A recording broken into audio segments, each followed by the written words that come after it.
Muy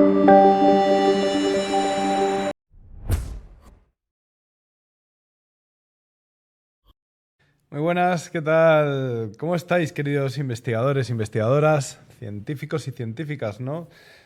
Seguimos escuchando a testimonios de investigadores que han desarrollado su empresa o no, o están en la fase inicial, o en el caso de hoy trabajan en otra empresa, pero también han tenido esa actitud emprendedora y también lo han intentado a la hora de crear su empresa, así que también del error se aprende, ¿no? Y seguramente que hoy tengamos mucho que aprender también de esa posición que tiene el investigador dentro de las propias compañías de biotecnología, ¿no?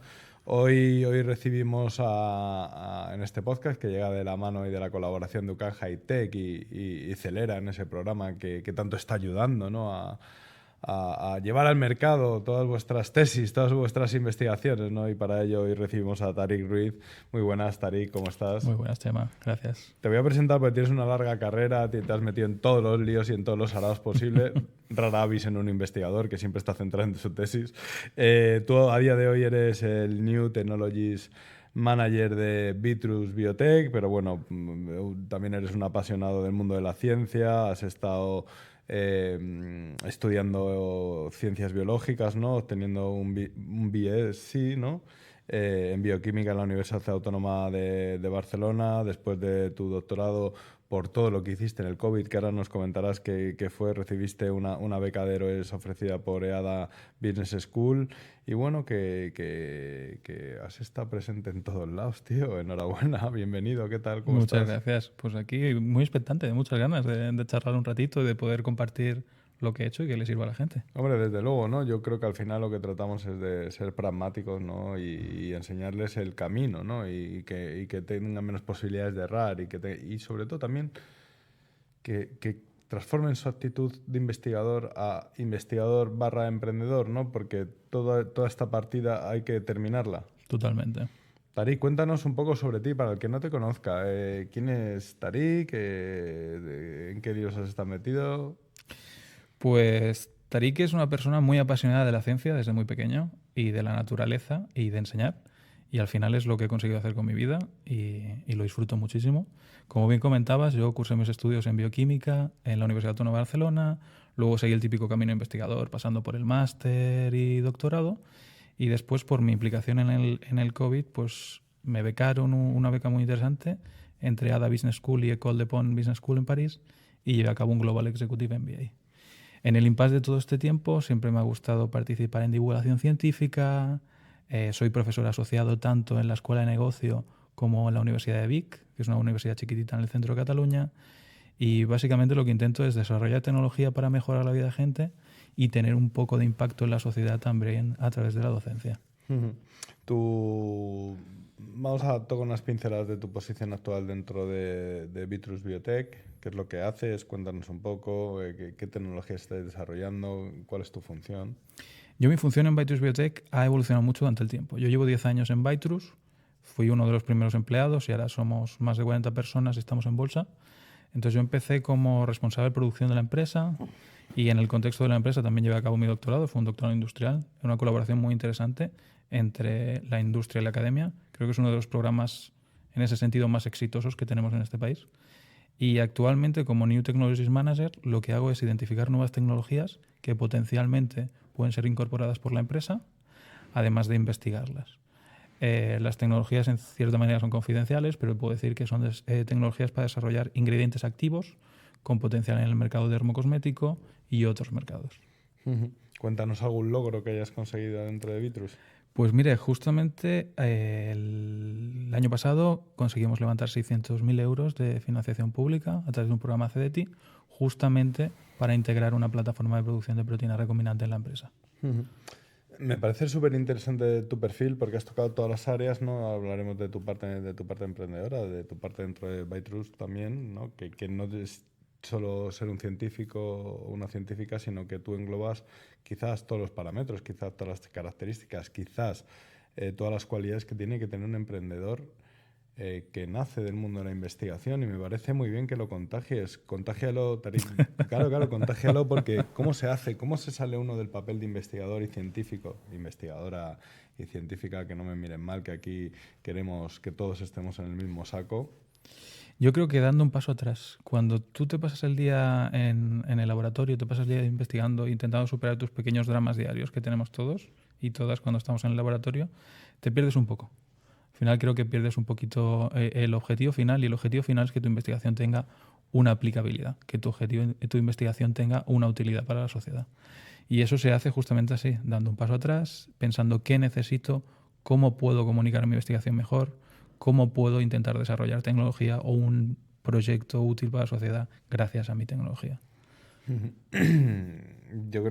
Dime 4 características de ese cambio. De ese cambio de chip.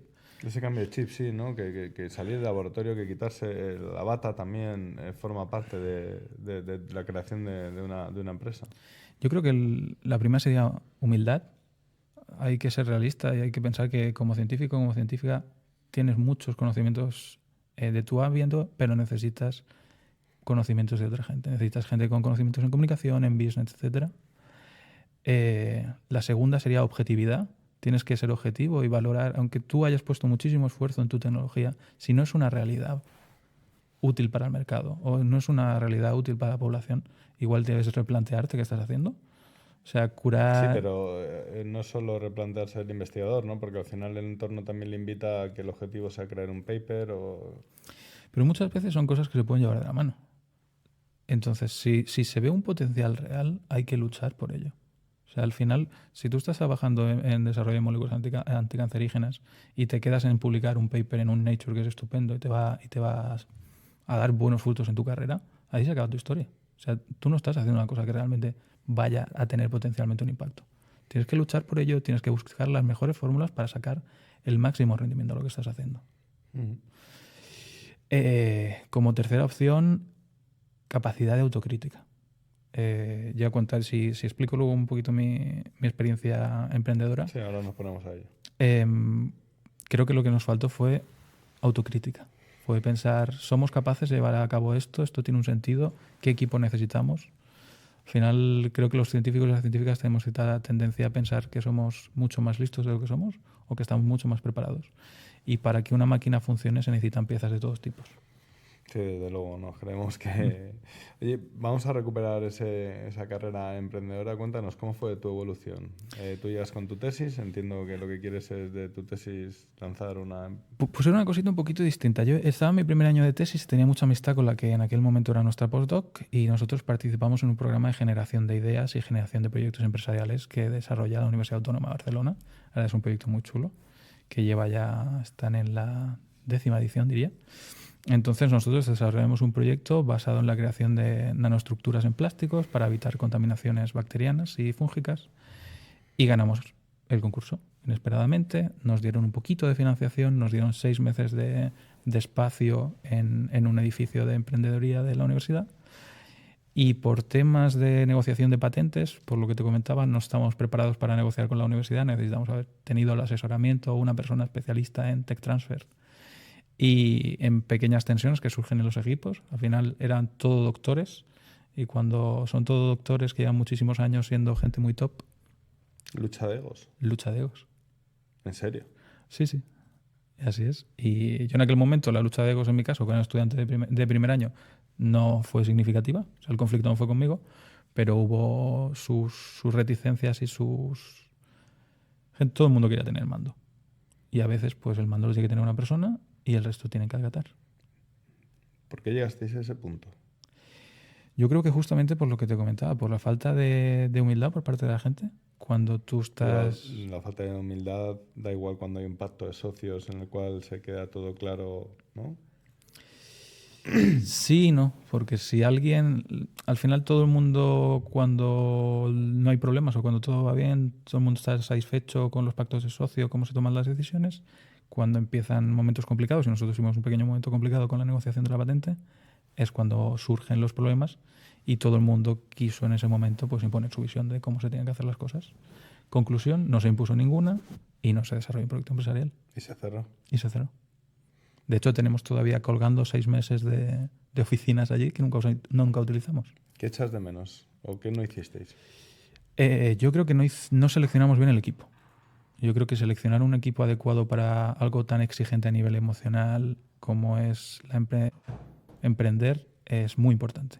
Y allí coincidió que simplemente pues, creamos ese programa y el equipo se formó de una manera orgánica durante ese programa. Yo me apunto a esto. Yo me apunto a esto, me parece interesante, esta gente sabe mucho, vamos para allá. No es la manera. ¿Y cuál es la manera? Yo creo que esa manera es buscar gente de confianza, gente resolutiva, gente que tenga capacidad de pivotar y gente flexible. Al final, pocas cosas tienen que ser más flexibles que una startup. ¿Qué perfiles no te faltaron? ¿Y qué perfiles te sobran? Yo me sobró, si cogemos... Me gusta mucho el... No hace falta que digas nombres. ¿eh? No, sí, tranquilo. Tiene ganas de decirlos. No, un poquito. No te los calles tampoco. Si cogemos algunos test como el DISC test, que son estos que categorizan a la gente en función de su personalidad, creo que teníamos demasiados analistas y pocos ejecutores y poca gente con soft skills y con capacidad asertiva.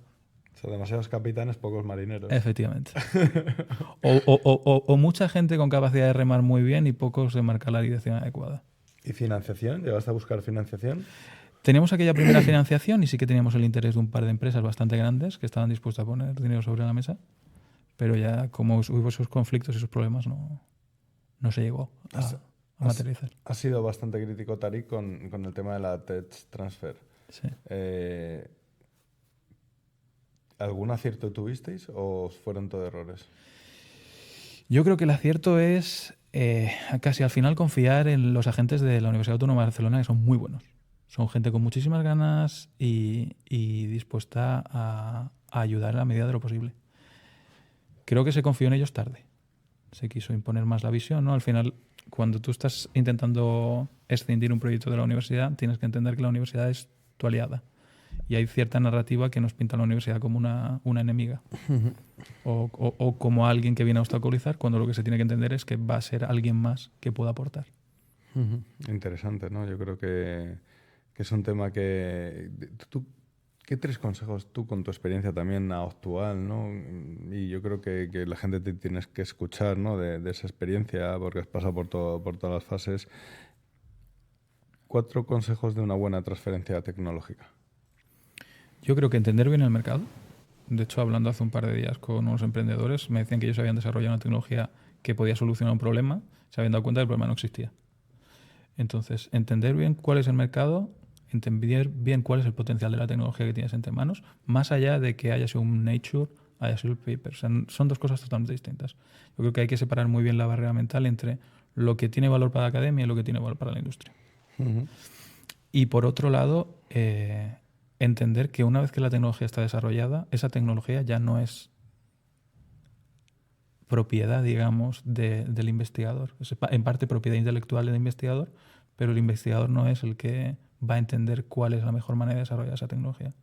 Yo puedo ser extremadamente bueno ¿A ti no te gustan los investigadores que sean los CEOs de las empresas? No, yo me parece que no es la mejor opción en todos los casos. Hay casos que es una opción válida, pero yo creo que muchas veces hay demasiada vinculación emocional si ellos han sido los que han desarrollado la tecnología. Y a veces una vinculación emocional muy potente no deja de ser una venda que se tiene en los ojos. Desde luego. España está en el país 12º en número de investigadores, que llama mucho la atención ese dato. Lo que pasa es que luego se van, ¿no? Y en transferencia tecnológica en el puesto 34. Es un poquito... Es un poco... chocante, al menos. Sí. ¿A quién nos tenemos que asemejar?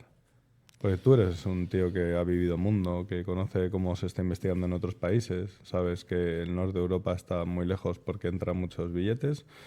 El sur del mundo puede quedar también muy lejos porque las extensiones que tienen no podemos competir en un mercado tan grande. ¿Dónde quedamos? ¿Dónde tenemos que encontrar nuestro sitio? ¿O parecernos a quién? ¿O hacia dónde tenemos que caminar, Tarik?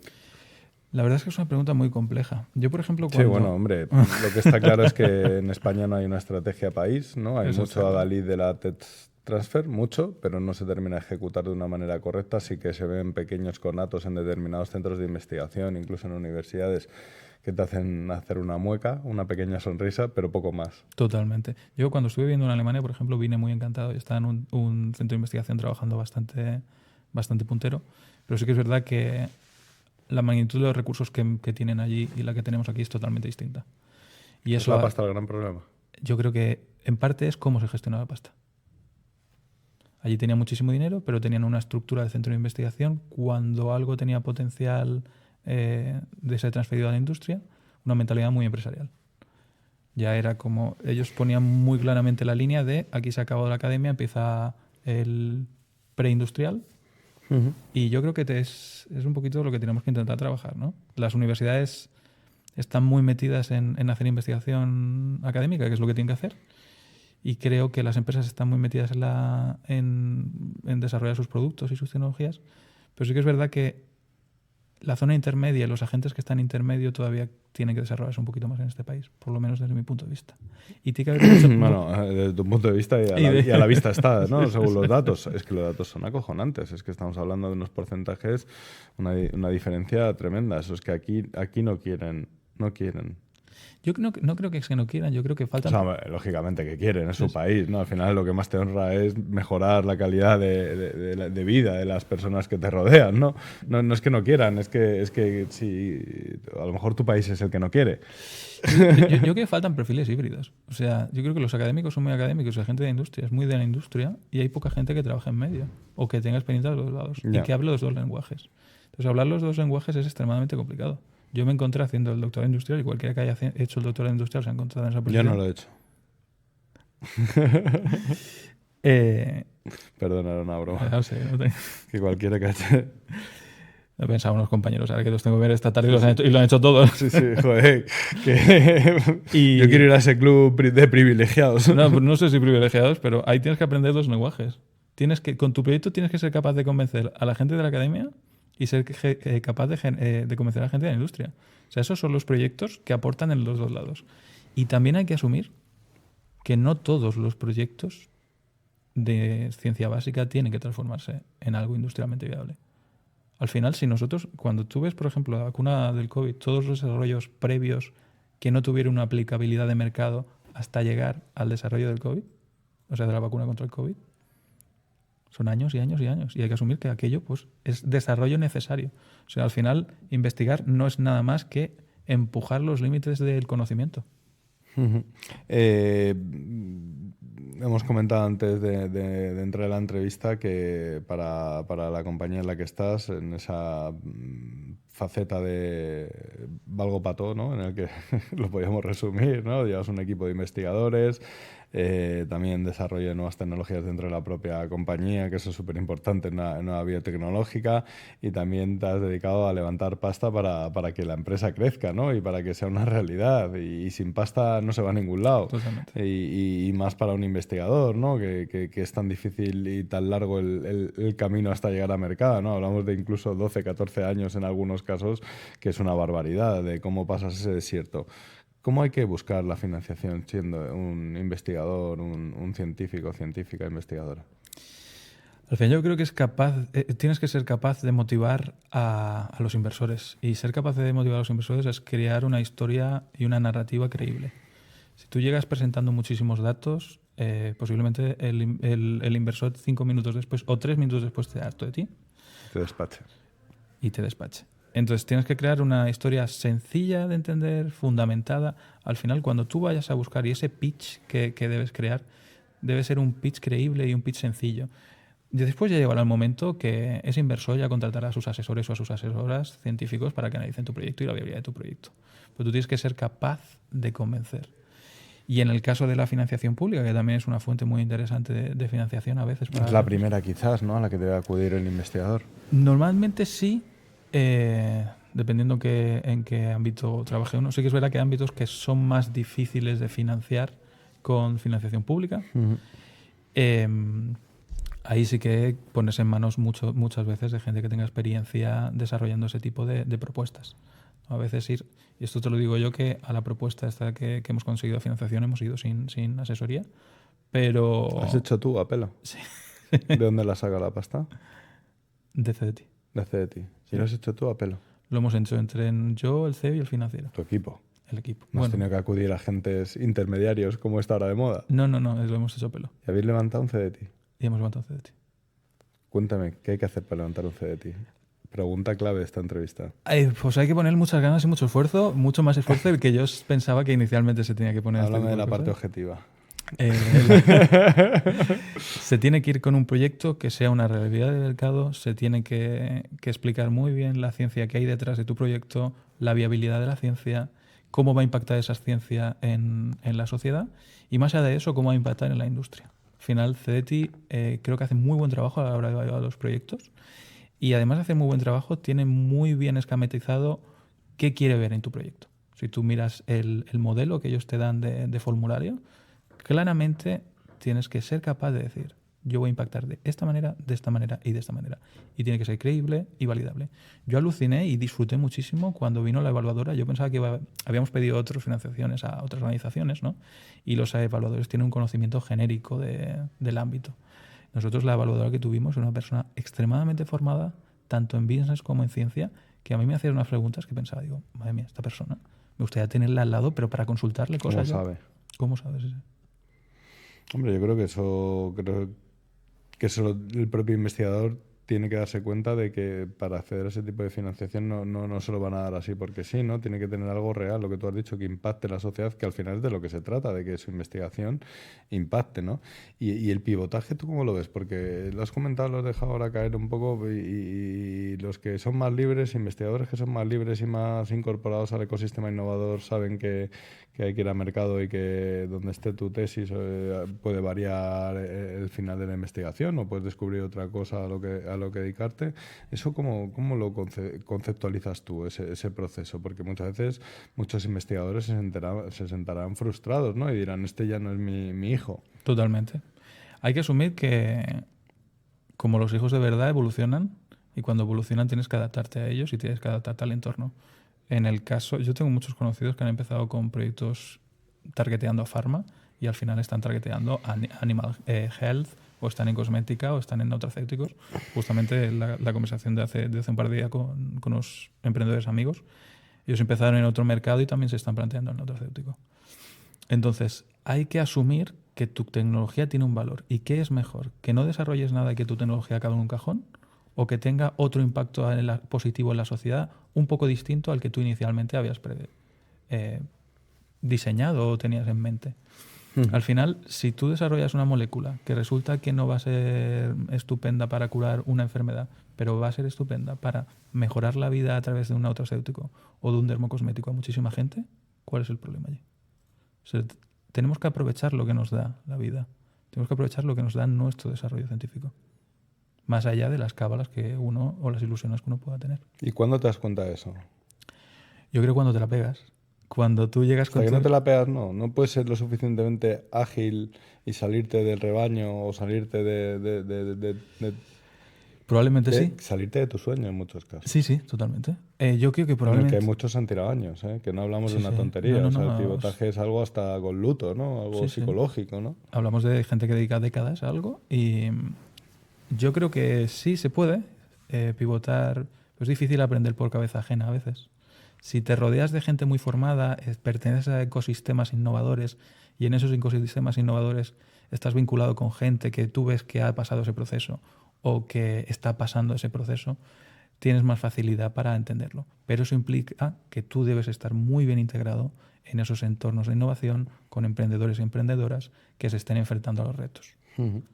Competimos en un mercado muy global. Tú al final o sea, no es que todo esté inventado, ¿no? Pero de cada sector, de cada segmento, de cada nicho salen 1000 compañías cada día. En un proceso de internacionalización, ¿cómo se lleva a cabo? Porque al final muchos tienen esa duda de si están creando algo para que sea para que se consuma en España o fuera. ¿Cómo se puede generar ese inicio de mirar para afuera? ¿Y en quién nos tenemos que fijar, Tarik? Y creo que es una pregunta súper importante. ¿En emprendedores o en investigadores de fuera? ¿Con quién compite el investigador español? Yo creo que con emprendedores de fuera, más que con investigadores. No con investigadores. Yo creo que los investigadores de fuera al menos en mi experiencia en mi sector, veo que muchísimos acaban vinculados no de una manera muy estrecha a los proyectos emprendedores, entonces hasta al final estás compitiendo con el emprendedor. O sea, si tú estás desarrollando un producto biotecnológico para un mercado concreto y hay empresas fuera que están desarrollando productos equivalentes, tú compites con ellos, no compites con la tecnología de base que se desarrolla. Y al final, en el punto de empezar a plantearse la internalización, depende muchísimo del sector. Pero las regulaciones también son muy importantes. O sea, dependiendo del mercado al cual se esté targeteando, la regulación puede ser un techo importante de superar. Entonces también se tiene que ser realista. Si cada país tiene una regulación concreta para tu tipo de producto, sé realista con qué mercados puedes asumir. Porque al final los retos regulatorios también se comen a mucha gente.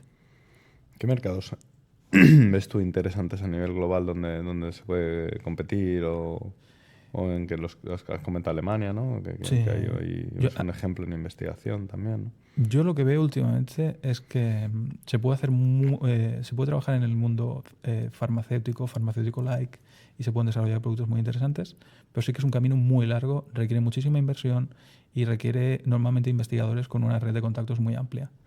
Mercados como el dermocosmético, el de los nutracéuticos, el de animal health, son mercados que históricamente los investigadores han mirado con malos ojos. O de lado, ¿no? Los han dejado pasar. Totalmente. Y son mercados con muchísimo potencial.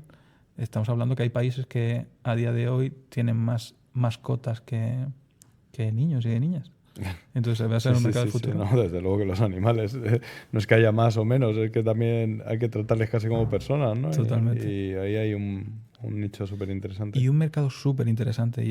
El último mes me lo he pasado viajando por Japón y me he dado cuenta que es un país muy envejecido y se están generando cientos y cientos de empresas alrededor de tratar a la gente de la tercera edad. Y es un problema que vamos a tener en Europa, si no ya empezamos a tener ya.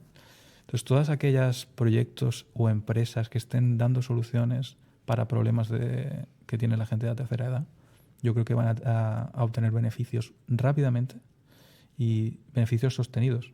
Al final, si analizamos un poquito la pirámide de población que tenemos... Sí, no, bueno, es obvio, eso es obvio, ¿no? Y en general en el mundo, ¿no? Porque al final incluso la propia China, ¿no? Ya empieza a envejecerse, ¿no? Ya no es el país que más niños nacen, ¿no? Creo que es la India, ¿no? Sí. Sí, no, ahí es donde el nicho, ¿no? Donde hay que atacarlo. Cosas que luego lo que buscamos todos es la cura contra el cáncer, ¿no? Porque al final es lo que te va a dar la relevancia incluso, ¿no? Y el cambio que tú quieres hacer y el impacto que quieres tener en el mundo. Nada, 2 preguntitas más, Tarik. ¿Qué te ha aportado Celera? Pues te diré que muchísimo autoconocimiento, la verdad. Una red de contactos muy interesantes. O sea, la gente de Celera son todos unos cracks. O sea, son espectaculares, tienen proyectos, tienen formas de ver, tienen ganas, son gente apasionada. Y rodearse de gente apasionada hace que te apasiones con tus propios proyectos. Es algo muy bonito.